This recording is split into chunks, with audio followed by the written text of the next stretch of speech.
The transmission was brief, uncomplicated, and broadcast on all frequencies in every known language across the galactic communication network. Stay away from our planet. This is your only warning.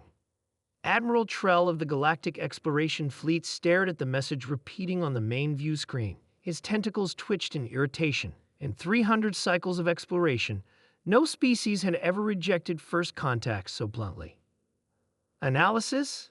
He asked his second-in-command. Commander Vex, a tall, spindly being with 4 arms and iridescent skin, consulted her datapad.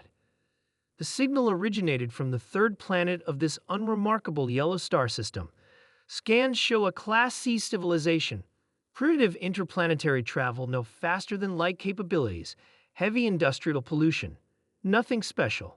And yet, Trell mused, they detected our approach from 2 light-years away and sent this warning.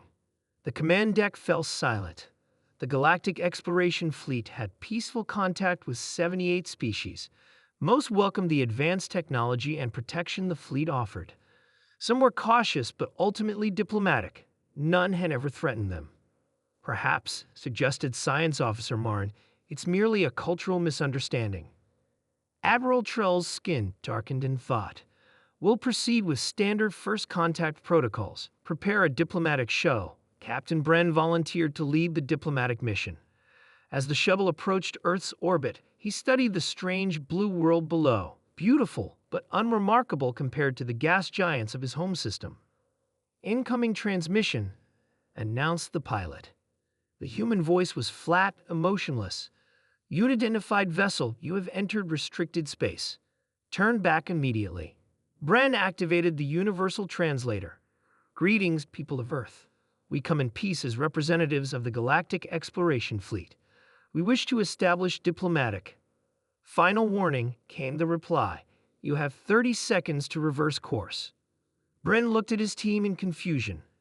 This is most unusual, perhaps if we... The shovel rocked violently as something streaked past them. Projectile weapon, shouted the pilot. Primitive but effective. It missed us by mere units. Impossible, Bren said. Their technology shouldn't allow for targeting a vessel at this distance. Another projectile shot past, closer this time.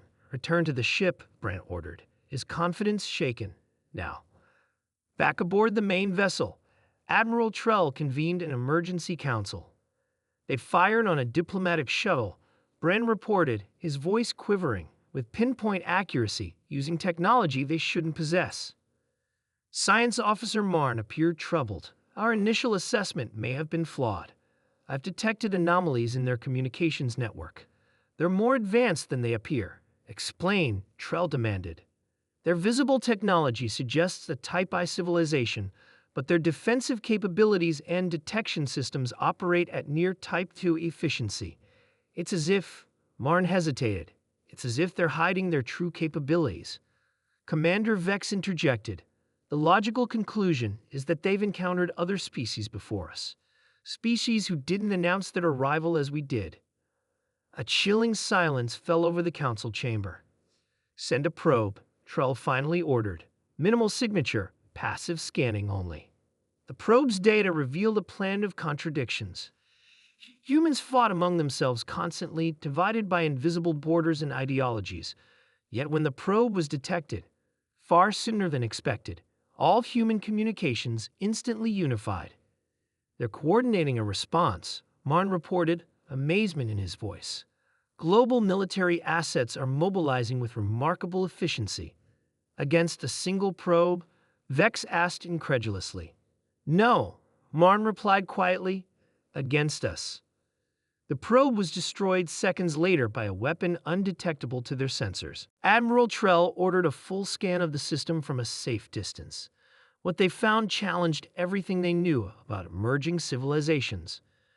The humans had constructed a defense network that extended throughout their solar system, automated platforms disguised as debris, weapon systems hidden in asteroids, and sophisticated early warning systems that defied their current technological level.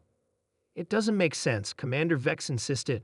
Why would a species invest so heavily in defense when they barely left their own planet? What are they so afraid of? Perhaps, Marn suggested, The question is not what they fear, but what they know. Trell's skin paled. Access the historical archives. Search for any previous expeditions to this sector. The results were disturbing. 7 exploration vessels had disappeared in neighboring sectors over the past 1,000 cycles. All losses had been attributed to navigational errors or cosmic phenomena. They weren't the first, Trell whispered. Someone else found them first. The evidence mounted. Earth's defensive network was designed specifically to combat technologies similar to the fleet's. Their weapons, while primitive in appearance, were perfectly calibrated to target the fleet's vulnerabilities. They'd studied us, Marn concluded, or someone like us. But why the warning? Asked Bren. Why not simply attack?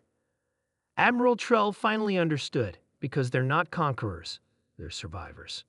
New data from long-range scans confirmed it. Subtle signs of massive conflicts in Earth's recent geological history. Impact craters that didn't match natural formations. Radiation signatures in the upper atmosphere consistent with energy weapons. They've already fought an interstellar war, Trell announced grimly, and they won. The Galactic Council received Admiral Trell's report with skepticism until he presented the evidence.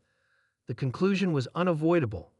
Humans were not an emerging species, but a battle-hardened civilization that had chosen isolation after some catastrophic encounter. Their warning wasn't a threat, it was mercy.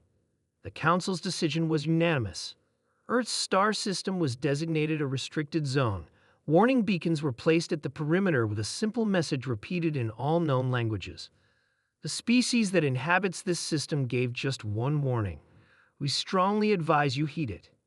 As the fleet departed, Admiral Trell took one last look at the deceptively peaceful blue planet. Whatever had happened there, whatever force had tried to conquer them and failed so catastrophically that humans now hid their true capabilities, was something the galaxy might be better off never knowing. Sometimes, Trell reflected, warnings existed for a reason.